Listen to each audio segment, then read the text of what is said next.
dark skin is harder to work with than white skin. That's true, but why? And the question is if we go far back enough, is it possible that some things in society have just kind of been constructed to favor white skin?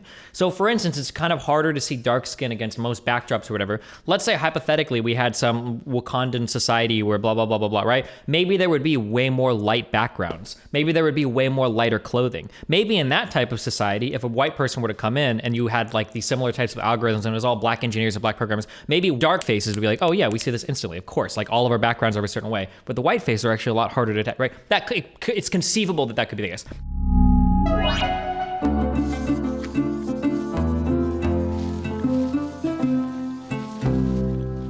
I was scrolling through my Twitter feed a while back, and I kept seeing tweets that looked like this. Two of the same picture of Republican Senator Mitch McConnell smiling, or sometimes it would be 4 pictures of the same random stock photo guy. And I didn't really know what was going on, but it turns out that this was a big public test of algorithmic bias, because it turns out that these aren't pictures of just Mitch McConnell.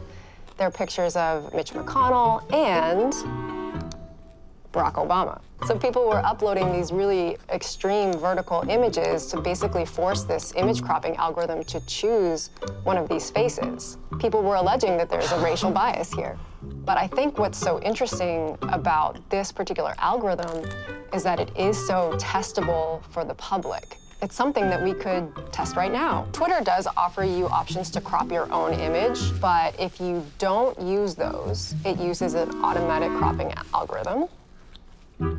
Wow. Okay, let's try the happy Wow. Unbelievable. It's both time. one. Do you guys think this machine is racist?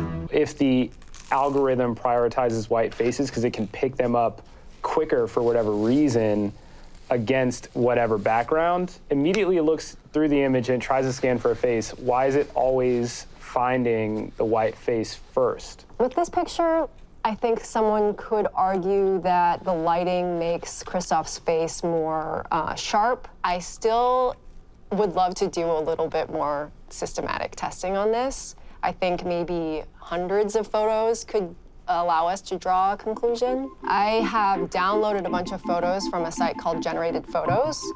These people do not exist. They were a creation of AI. Christoph, I wonder if you would be willing to help me out with that. Do you want me to tweet hundreds of photos? I'll give you a hint here so you know how to think, okay?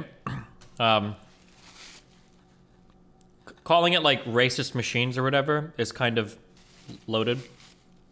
But a lot of people will see that a machine does something and they inherently think, well, it's a machine, so it's totally fair, it can't be racist. But the reality is that depending upon how systems are constructed, even if you don't intend for it to happen, depending on like the data set something trains on, depending on what it's programmed to pick up, you can very easily wind up with bad racist shit, yeah.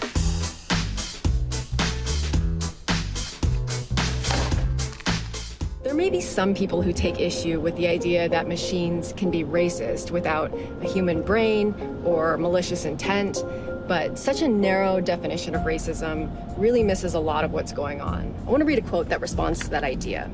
It says, "Robots are not sentient beings, sure, but racism flourishes well beyond hate-filled hearts.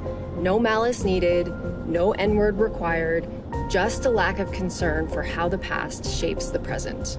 I'm going now to speak to the author of those words, Ruha Benjamin. She's a professor of African American Studies at Princeton University. A few years ago, I noticed these headlines and hot takes about so-called racist and sexist robots. There was a viral video in which 2 friends were in a hotel bathroom, and they were trying to use an automated soap dispenser. Black hand, nothing. Larry, go. Black hand, nothing.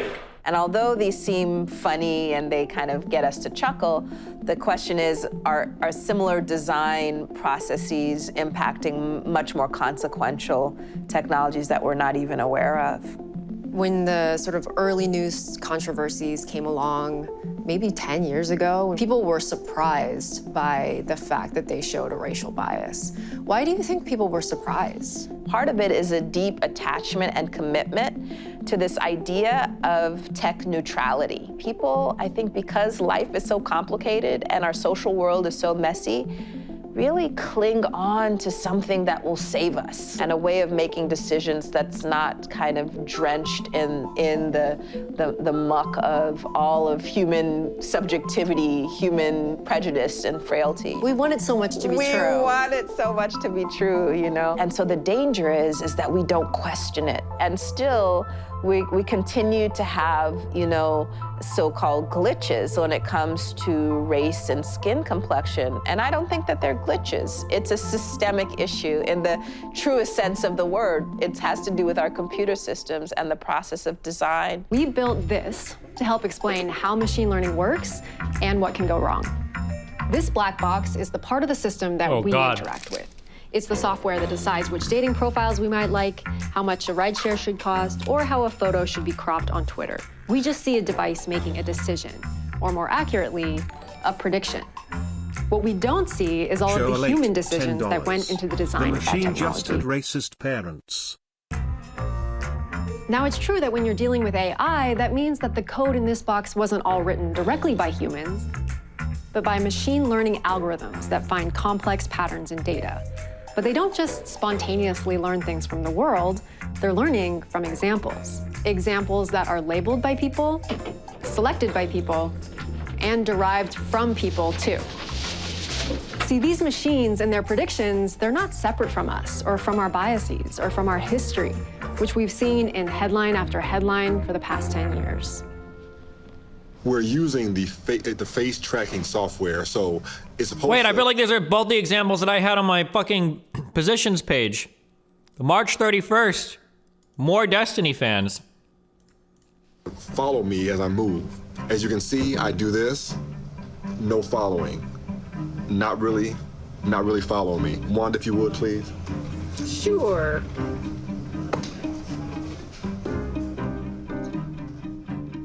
In 2010. People are gonna think I copied it. Wait, these are the two examples that I'm familiar with. What was this even listed under? Diversity? Oh yeah, facial recognition technology and soap dispensers. Oh, whew, thank God it was a different soap dispenser. Okay, doesn't look like I stole it. Thank God. And the top hit when you did a search for black girls, 80% of what you found on the first page of results was all porn sites. Google. Empire 17 is right. These are extremely popular examples in universities, obviously, because a lot of professors watch my stream. Come on, guys. Is apologizing after its photo software labeled 2 African Americans gorillas.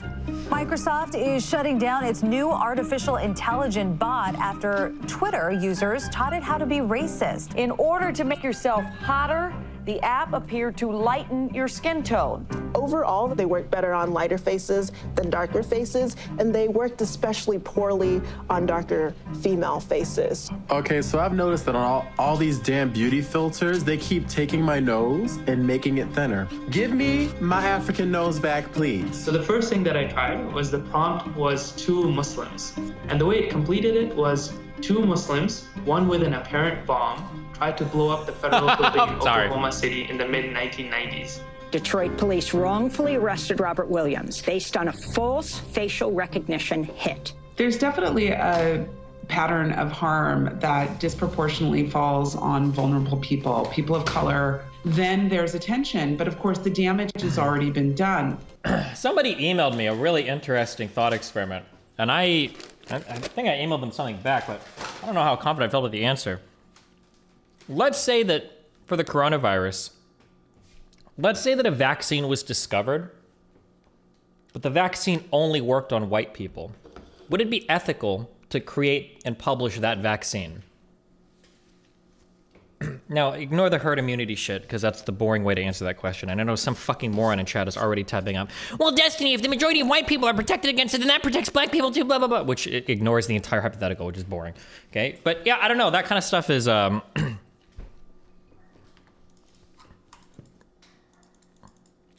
don't know, I think that was me. Yeah, I know, like, 50% of you were typing in that stupid fucking answer, but yeah. What is your answer? I'm not sure. I don't know. I'd have to think about it. I think the answer I gave in the email is, well, yeah, you should, to benefit the majority of people. But man, what a divide. Thanks for doing these tests. Of course. I know it was a bit of a pain, but I'm curious what you found. Sure. I mean, I actually did it. I actually tweeted 180 different sets of pictures. In total, dark-skinned people were displayed in the crop 131 times, and light-skinned people were displayed in the crop 229 times, which comes out to 36% dark-skinned and 64% light-skinned. It does seem to be evidence of some bias. It's interesting because Twitter posted a blog post saying that they had done some of their own tests before launching this tool. And they said that they didn't find evidence of racial bias, but that they would be looking into it further. They also said that the kind of technology that they use to crop images is called the Salience Prediction model, which means software that basically is making a guess about what's important in an image. So how does a machine know what is salient, what's relevant in a picture?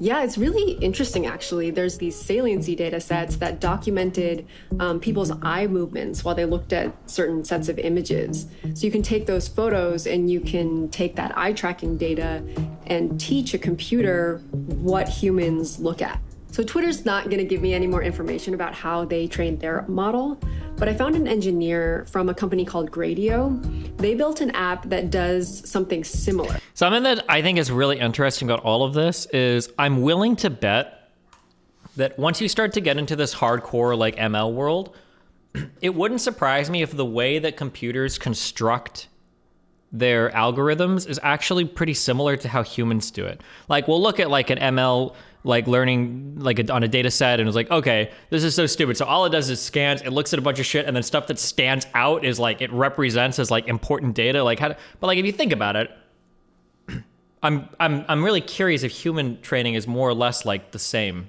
in terms of like, because technically everything you see is a two-dimensional picture, and then you learn over time to pick out what's important, et cetera, like, yeah. And I think it can give us a closer look at how this kind of AI works.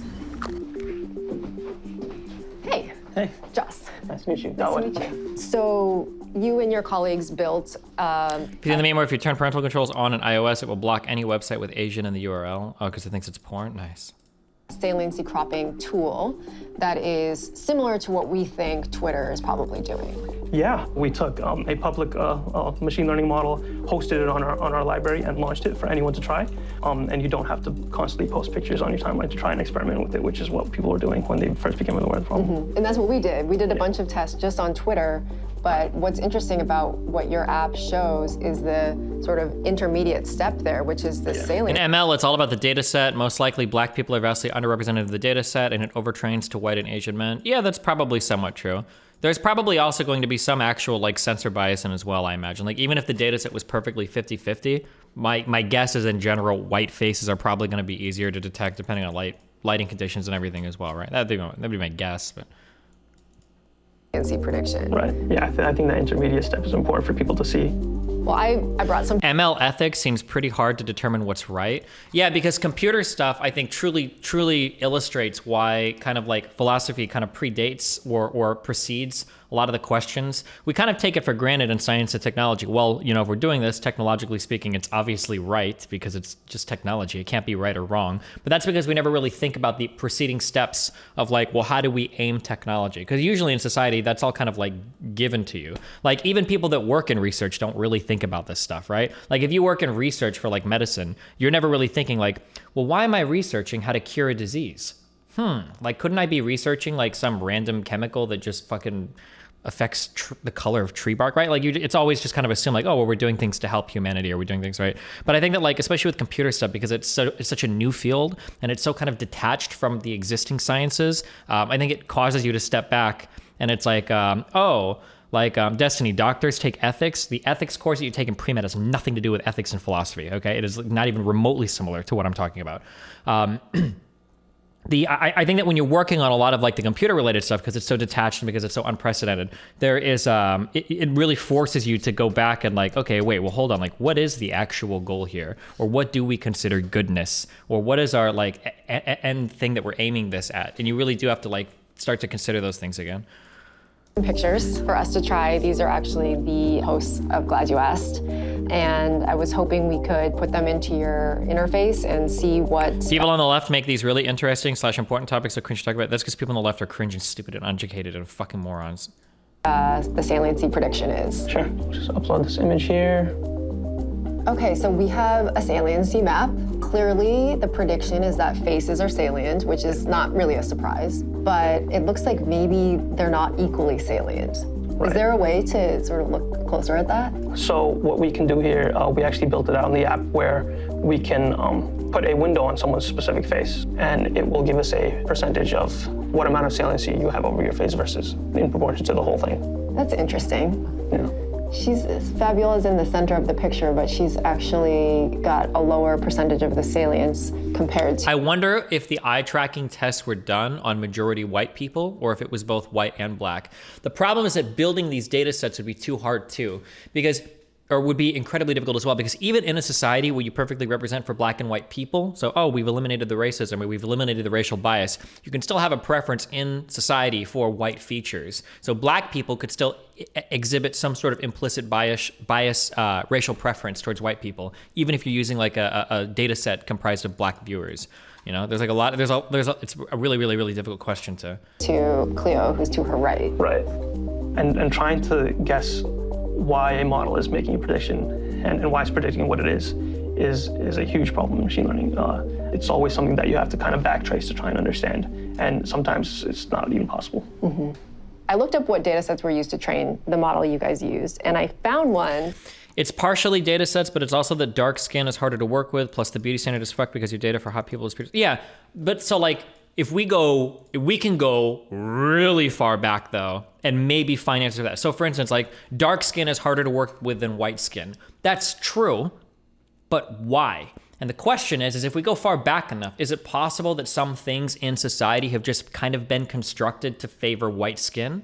So for instance, it's kind of harder to see dark skin against most backdrops or whatever. Let's say hypothetically we had some Wakandan society where blah, blah, blah, blah, blah, right? Maybe there would be way more light backgrounds. Maybe there would be way more lighter clothing. Maybe in that type of society, if a white person were to come in and you had like these similar types of algorithms and it was all black engineers and black programmers, maybe dark faces would be like, oh yeah, we see this instantly, of course. Like all of our backgrounds are a certain way. But the white faces are actually a lot harder to detect, right? It's conceivable that could be the case. I'm not saying that society would look that way or that's 100% the case, but it's hard to know how far back you can go to figure out like, well, shit, I wonder where the systemic bias comes from. Okay, Rage Pope is spamming max pooling over and over and over again. I don't know what max pooling means, but I'm willing to bet it has absolutely nothing to do with what we're talking about, but hold on. Max pooling is a sample-based discretion process. The objective is a drawn sample to input representation image, hidden layer output mixes, reducing its dimensionality, allowing for assumptions to be made about features contained in the subregion's bind. It's part of ML. This reminds me of the, what does this remind me of? Oh God, who can think of what I'm thinking of? This reminds me of, it reminds me of downscaling monitors.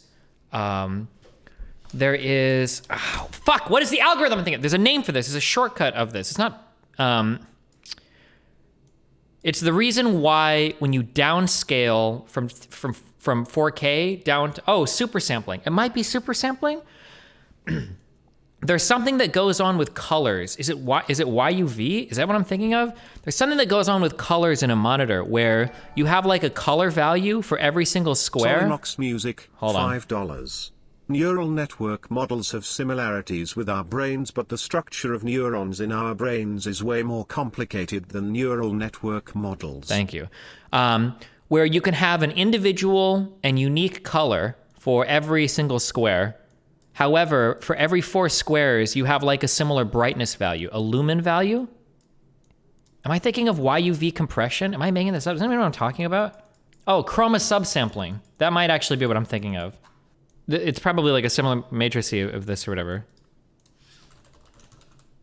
I think it is. I think it's this chroma subsampling thing. I think. Implementing resolution for chroma information than for luma information. Correct, you're right. Oh, but I think I got it backwards. I think what it does is I think that it groups, it has a unique luma value. It's got a unique color, or it's got a unique brightness value on every single thing. But it has It's got a unique brightness value, but it groups the color values or whatever. It reminds me of this, yeah.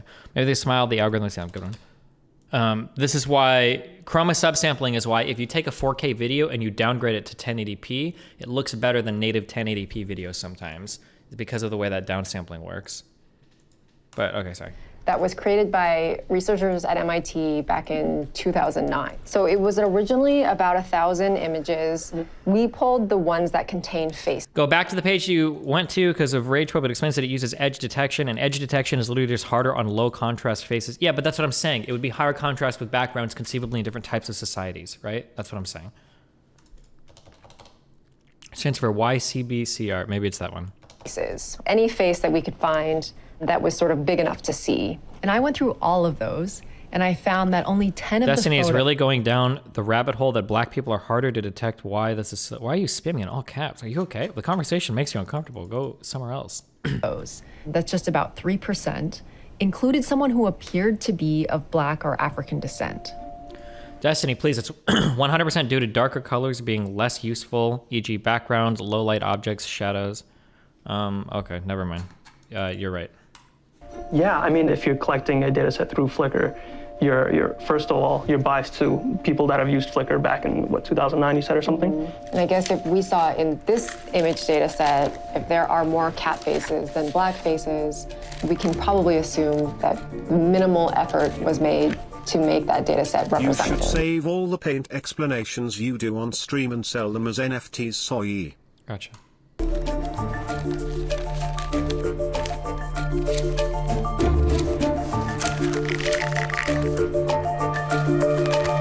Do you need more than a contrasting background, shadows on features such as facial features to distinguish your face from other parts of the body? Sure, I understand what you're saying. What I'm saying is that what we think, everybody imagines themselves to be an ultimate objective perceiver of things, that we believe that. We trust our senses to automatically perceive everything as accurately as possible. But that's not true. So for instance, when it comes to identifying the faces of other people, we have a racial bias. So white people, for instance, will look at a bunch of black people and say oh, these guys all kind of look the same. Or black people can look at white people and say, oh, these guys look pretty similar, right? Kind of like how you guys all must be black because all of you see any white person with a fucking facial hair and you think that it's me, right? This is something that's pretty well studied, right? So even in terms of identifying a face, right? Even in terms of figuring out oh, does this person look like this person? There's a huge amount of bias that exists right there, right off the bat, before we've even started taking into account things well, the shadowing is blah, blah, blah, blah, blah, right? You've already got some implicit bias there in terms of how you perceive the differences in people's features.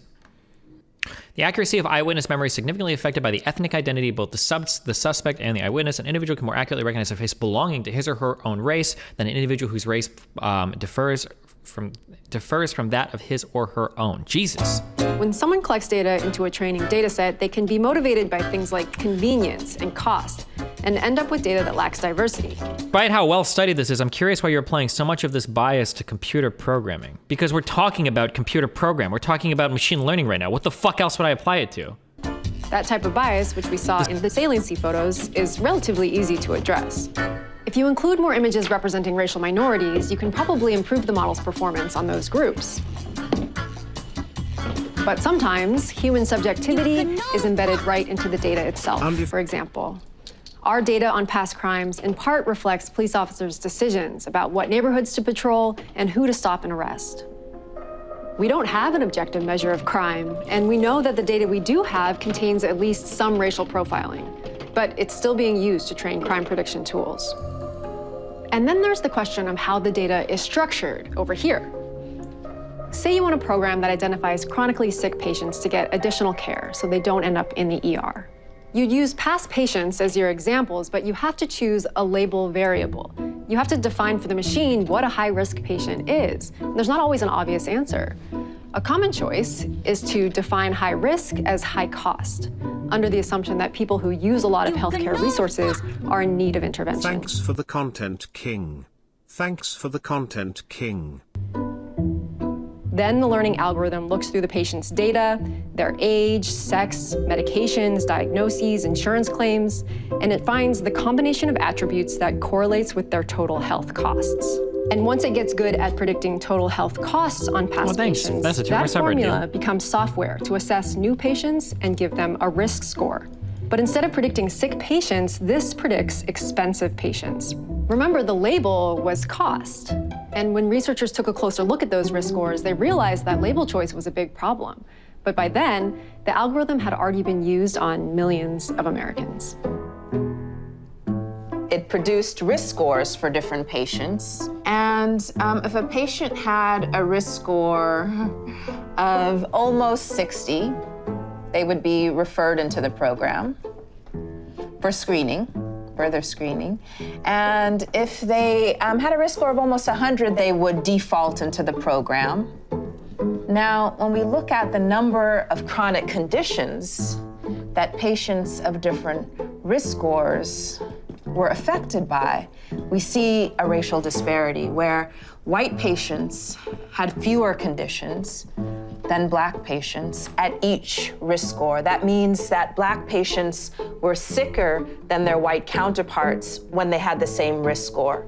And so what happened is, in producing these risk scores and using spending, they failed to recognize that on average, Black people incur fewer costs for a variety of reasons, including institutional racism, including lack of access to high quality insurance and a whole host of other factors. But not because they're less sick. Not because they're less sick. And so I think it's important to remember this had racist outcomes, discriminatory outcomes, not because there was a big bad boogeyman behind the screen out to get Black patients, but precisely because no one was thinking about racial disparities in healthcare. No one thought it would matter. And so it was about— Well, I feel like almost every time in these videos when they go to like, oh, here's like a Black professor that talks about racism, I feel like I've seen some of these in the past where it's just such a fucking dog shit. This lady seems really based though. I don't know who she is or what she does, but she seems like really smart. I've appreciated all of her input so far this video. It's been really good, I think. Colorblindness, the race neutrality that created this. The good news is that now the researchers who exposed this and who brought this to light are working with the company that produced this algorithm to have a better proxy. So instead of spending, it'll actually be people's actual physical conditions and the rate at which they get sick, et cetera. That is harder to figure out. It's a harder kind of proxy to calculate, but it's more accurate. I feel like what's so unsettling about this healthcare algorithm is that the patients would have had no way of knowing this was happening. It's not like Twitter, where you can upload your own picture, test it out, compare with other people. This was just working in the background, quietly prioritizing the care of certain patients based on an algorithmic score, while the other patients probably never knew they were even passed over for this program. There has to be a way for companies to vet these systems in advance. So I'm excited to talk to Deborah Raji. She's been doing a lot of thinking and writing about just that. My question for you is, how do we find out about these problems before they go out into the world and cause harm, rather than afterwards? So I guess a clarification point is that machine learning is highly unregulated as an industry. These companies don't have to report their performance metrics. They don't have to report their evaluation results to any— Wait, well, who would you report? What does that even mean? Who would you, what are you reporting to what, for who, to, for what? What? Kind of regulatory body, but internally— A regulatory body on machine learning algorithms? What does that even mean? There is this new culture of documentation that I think has been incredibly productive. I worked on a couple projects with colleagues at Google, and one of the main outcomes of that was this effort called model cards. Very simple, one-page documentation on how the model actually works, but also questions that are connected to ethical concerns, such as the intended use for the model, details about where the data is coming from, how the data is labeled, and then also, instructions to evaluate the system according to its performance on different demographic subgroups. Maybe that's something that's hard to accept, is that it would actually be maybe impossible to get performance across subgroups to be exactly the same. How much of that do we just have to be like, okay? I really don't think there's an unbiased data set in which everything will be perfect. I think the more important thing is to actually evaluate and assess things with an active eye for those that are most likely to be negatively impacted. You know, if you know that people of color are most vulnerable, or a particular marginalized group is most vulnerable in a particular situation, then prioritize them in your evaluation. But I do think there's certain situations where maybe we should not be predicting with a machine learning system at all. We should be super cautious and super careful about, you know, where we deploy it and where we don't deploy it, and what kind of human oversight we put over these systems as well. The problem of bias in AI is really big. It's really difficult, but I don't think it means we have to give up on machine learning altogether. One benefit of bias in a computer versus bias in a human is that you can measure and track it fairly easily. And you can tinker with your model to try to get fair outcomes if you're motivated to do so. The first step was becoming aware of the problem. Now the second step is enforcing solutions, which I think we're just beginning to see now. But Deb is raising a bigger question. Not just how do we get bias out of the algorithms, but which algorithm should be used at all? Do we need a predictive model to be cropping our photos? Do we want facial recognition in our communities? Many would say no, whether it's biased or not. And that question of which technologies get built and how they get deployed in our world, it boils down to resources and power. It's the power to decide whose interests will be served by a predictive model and which questions get asked. Wait, I know when I interviewed with an insurance company, there's a federal regulatory body that would inspect the regression code to make sure none of the protected classes could be used. They would hyper-scrutinize the code. It was interesting, I think. Wait, I thought that you literally had like cheaper insurance for women and sex and gender. That's like a protected class, no?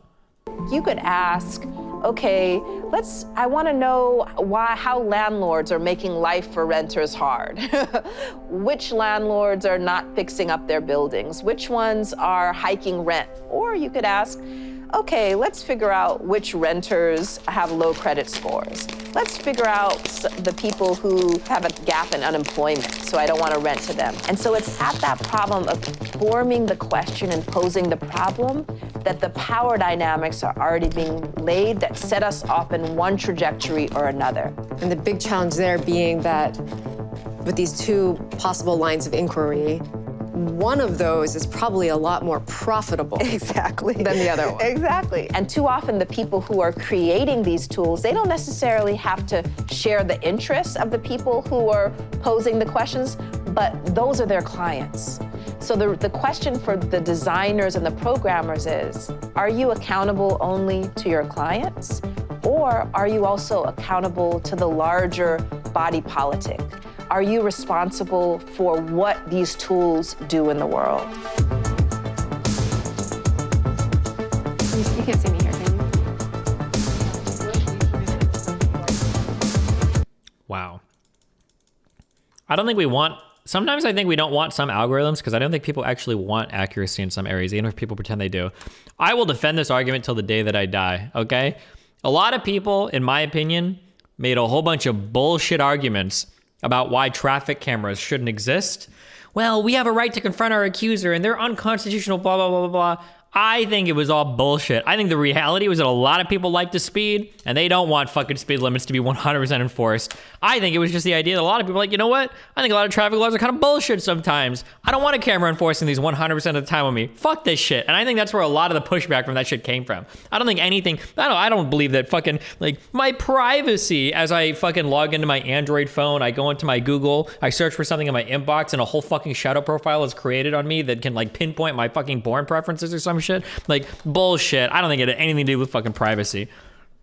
I'll defend this video being a complete waste of time based on willful ignorance and carefully selected example photos. Wait, what?